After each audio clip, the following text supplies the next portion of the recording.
Hey guys, so LA Magazine spoke to Ladin Trevanovic, who is the homeowner of the home that David was staying at while he was in Los Angeles, California, prior to Celeste's body being found in his Tesla. And he answered a couple of questions that I think a lot of people were looking for the answers to, and I'm going to share that with you guys right now. So first, Ladin was asked if it was normal for David to not utilize the driveway and or the garage when he was staying at the residence or not staying at the residence.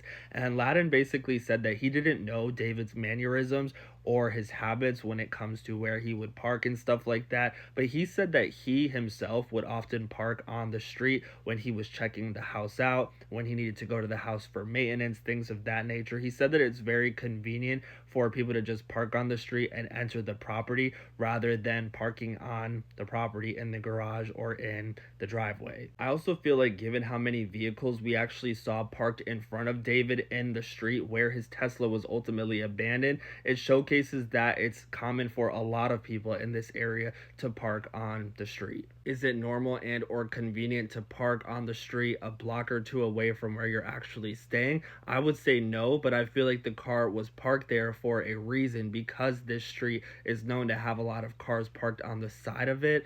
Maybe the person who parked it there didn't think that it would stick out. Now, Ladin did tell LA Magazine that he spoke to people who were doing maintenance at the home while David was away, such as the lawn guy, the pool guy, housekeepers, things of that nature, and none of them reported to him that anything was out of the ordinary or strange while they were there at the house. They also didn't see anyone inside the residence or outside of the residence. They said that they believed that the home was vacant, and Ladin also said that when he went to the home to inspect when David was away, there was no one in the home, no signs that anyone had been in the home. So essentially the idea of someone in David's circle, such as Celeste, having access to this home while he was away on tour, it doesn't seem likely. Did someone else have access to David's Tesla though? That's a whole different thing that we don't even know at the moment, but based on the facts and what neighbors have stated, which was that the Tesla had been there for weeks, it does seem like the vehicle could have been parked where it was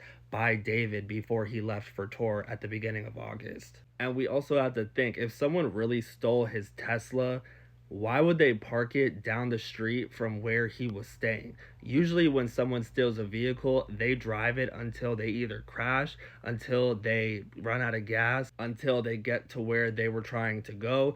They don't just park it on the side of the street by where the owner lives, unless they are the owner or someone trying to frame the owner of the vehicle. I don't know. Personally, I believe that the placement of the vehicle is extremely telling and important here because we know that this was the only vehicle that David had access to in California. So the fact that it's a hop, skip, and a jump away from where he was staying just leads me to believe that he parked it there so that he could go back home on his own 2 feet. And if that's the case, I'm really hoping that that was caught on at least one camera out of the dozens that are on that street between where the vehicle was parked and where he was staying in California. At the moment, we are still awaiting Celeste's toxicology results and the tissue analysis. Hopefully that is in some point soon. I do believe that an arrest will be made in the near future, hopefully within a couple of weeks. You guys know I'll keep you updated, so make sure you're following me. What do you guys think? Let me know in the comments.